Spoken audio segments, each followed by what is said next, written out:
Hello बच्चों, हम लोग इमेज फॉर्मेशन पढ़ चुके थे। मिरर फॉर्मूला भी पढ़ लिया था, आपने देखा होगा।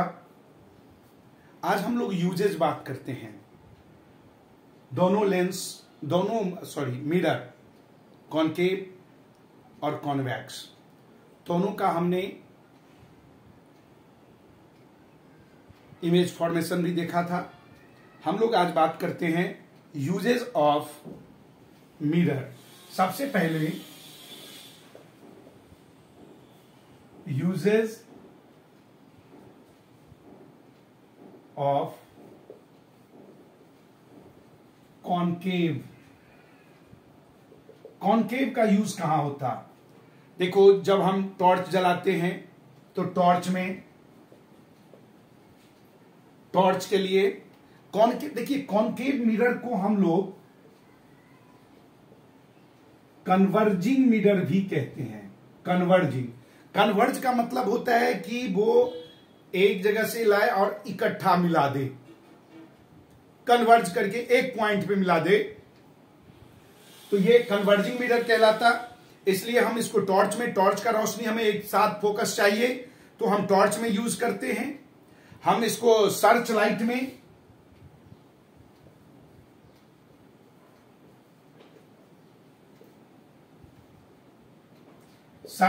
के लिए। इसके बाद हम लोग कोई पावरफुल, अगर हमें पैरेलल लाइट भेजना है तो सर्च लाइट ऊपर लगा देते हैं ताकि ये पूरा मतलब फोकस एक पॉइंट पे आए। इसके बाद आपने देखा होगा मैग्नीफाइंग ग्लास के रूप में भी हम इसको मैग्नीफाइड करने के लिए भी हम इसको यूज करते हैं। इमेज जो होता है इसमें वो आपका कॉन्केव का मिरर का यूज हम मैग्नीफाइड करने के लिए सेविंग मिरर के रूप में भी यूज करते हैं। आप सेविंग तो जानते हो, यहां से पैसा बचाने की बात नहीं हो रही है, ये सेविंग है हमारा सेव बनाने के लिए। सेविंग मिरर के रूप में हम इसको यूज करते हैं। डेंटिस्ट आपने देखा होगा, दांतों को अंदर वो यूज करने के लिए मिरर का रूप यूज करता है, तो वो डेंटिस्ट भी इसी का यूज करता है। इसके बाद जहां पर हमें मल्टीपल मिरर वो इमेज बनाना हो, तो खास करके सैलून में आपने देखा होगा कि एक मिरर लगा दिया, इधर आपके मल्टीपल इमेजेस बनता है, उसमें भी हम लोग इसी को जनरली यूज करते हैं, कॉनकेव को। इसके बाद हमारा है कॉन्वेक्स जो है ना, वो उसका जो मेरिट है कि वो सीधा इमेज बनाता है। सीधा इमेज बनाने के लिए हमें रेयर व्यू में हम लोग कॉन्वेक्स का ही यूज करते हैं। कॉन्वेक्स, इसको डाइवर्जिंग भी कहते हैं। डाइवर्जिंग यानी कि फैलाने के लिए। तो हमें ऊपर से जब हम लाइट डालते हैं, जो स्ट्रीट में आपका लाइट है, उसमें हम लोग कौन सा मिरर यूज करते हैं? कॉन्वेक्स, ताकि वो डाइवर्ज कर दे, फैला दे। अब देखिए, इसका हम लोग जनरली व्हीकल्स में यूज करते हैं रेयर व्यू मिरर के रूप में। रेयर व्यू मिरर के लिए, क्योंकि इसका इमेज हमें सीधा बनता। अब ये आपसे पूछा भी जा सकता है कि why convex mirror is use for rear view mirror. Rear view में हमें व्हीकल्स के पीछे का देखना है, और पीछे का देखना है तो वो सीधा दिखना चाहिए हमें। कहीं ऐसा ना हो कि उल्टा दिखाई दे, पता चले कि उसका पहिया ऊपर है और व्हीकल्स का जो छत है वो नीचे है। इन्वर्टेड इमेज में तो ऐसा ही लगेगा। इसलिए हम लोग रियर व्यू मिरर में इसी मिरर को यूज करते हैं, कॉन्वेक्स को। अपनी आगरा में गए होंगे, आपने देखा होगा ताजमहल के लिए, वहां भी जो आप स्नैप देखोगे उसमें भी मिरर जो होता है यूज, वो कॉन्वेक्स ही यूज होता है। यानी कि कॉन्वेक्स मिरर जो है ना, वो जनरली हम डिस्टिंक्ट। अच्छा, एक चीज और, हमें लार्ज व्यू के लिए भी, लार्ज व्यू भी इस मिरर में होता है। डाइवर्जिंग है तो बहुत ज्यादा एरिया को एक साथ लाके दिखा देता है, इसलिए लार्ज व्यू भी हमें मेंशन होता, तो इसके लिए भी हम यही यूज करते हैं। या जो दूर का चीज है और वो हमें दिखाए, तो इसलिए इसको यही कॉन्वेक्स को ही यूज करते हैं। तो ये हमारे साथ, वैसे लास्ट ईयर तो कॉन्वेक्स मतलब या कॉनकेव इसका जो यूजेस था वो डिलीटेड पोर्शन में था, लेकिन आप लोगों को पढ़ना है, इस साल आपको पढ़ना है 23 में, तो उसको जरूर कर लीजिएगा। ये यूजेज है। मैंने आपसे ये भी बताया था कि इसके बाद हमें जो चाहिए वो क्या है कि यूजेज करना एप्लीकेशन के लिए, यानी हमें कुछ न्यूमेरिकल सॉल्व करने के लिए होगा और उसके बिहाफ पे हमें रे डायग्राम भी बनाना होगा। तो एक आध क्वेश्चन हम लोग सॉल्व करते हैं।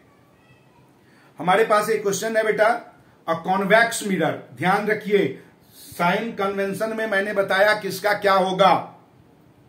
कोई कॉन्वेक्स मिरर है जो रियर व्यू के लिए यूज किया जा रहा है ऑटोमोबाइल में, जिसका रेडियस ऑफ कर्वेचर दे रखा है 3.00, यानी कि रेडियस ऑफ कर्वेचर हो गया, आर हो गया हमारा 3.00 मीटर। 3 तो इसका मतलब एफ क्या हो गया, हाफ आर अपॉन 2 होता है F, that mean 3.00 upon 2, this is equal to 1.5 metre. 1.5 metre. अब क्वेश्चन कह रहा है कि if a bus is located 5.00 metre from the mirror, mirror से बस लोकेट हो रहा है, यानी कि ऑब्जेक्ट का डिस्टेंस 5.00 मीटर। तो हमें पूछ रहा है क्वेश्चन कि आपको बताना है कि कहां उसका इमेज बनेगा। Find the position, nature and size of the image. That means v is equal to find out करना। मिरर फॉर्मूला हमने पढ़ा है बेटा, 1 upon v plus 1 upon u is equal to 1 upon f। ये हमने पढ़ा है मिरर फॉर्मूला।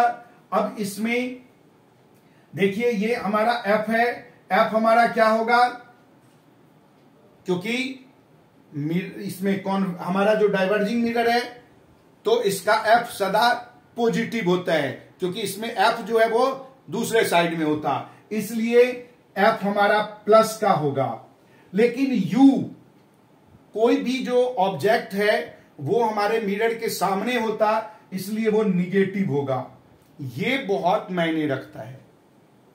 अब आइए, हमारा ये क्या होगा बेटा, 1 upon V is equal to 1 upon F minus 1 upon U, और 1 अपॉन वी हमें निकालना ही है। 1 अपॉन एफ, एफ के बदले लिखेंगे 1.5 माइनस 1 अपॉन माइनस 5, तो ये बन जाएगा बेटा, this is equal to 1 upon 1.5 plus 1 upon 5। इसका एलसीएम लें तो क्या बनेगा, दोनों का एलसीएम हम फाइंड आउट करते हैं तो 7.5। 1.5 से 7.5 को मल्टीप्लाई करें तो क्या होगा, 5 प्लस 1.5 से इसको 5 से इसको डिवाइड करें तो 1.5 क्या होगा, 1. एलसीएम तो 7.5 हो गया, और ये 1.5 ये हमारा बन गया 6.5 अपॉन 7.5, और f is equal to 7.5 upon 6.5। Decimal हम कैंसिल कर दें तो ये हो जाएगा हमारे पास 75 अपॉन 65। 5 के टेबल में जा रहा है बेटा, 5 1 जा 5, 5 5 जा 25, 5 1 जा 5, 3 जा, it becomes 15 upon 13। That means f is equal to 15 को 13 से हम डिवाइड करें तो 1 जा क्या मिलेगा, 13 1 जा 13, 2 20, 13 2 जा 20, 13 से हम डिवाइड करें तो 20, 13 1 जा अगेन 7, 13 5 जा, करीब यही हमें मिलेगा। F is equal to, sorry, हाँ F नहीं, V, इट इज V, हम V निकाल रहे हैं ना।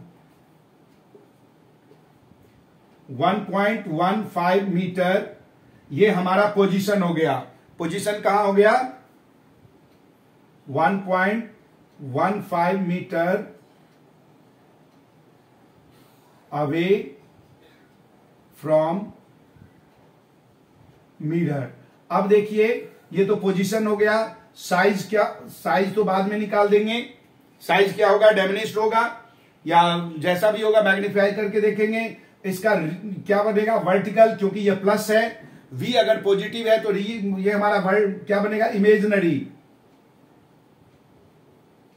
इमेजिनरी एंड इरेक्ट, ये इसका नेचर हो गया प्लस होने के कारण।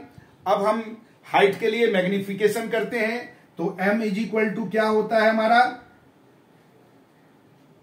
HI अपॉन HO, और ये नहीं मालूम हो तो माइनस V अपॉन U।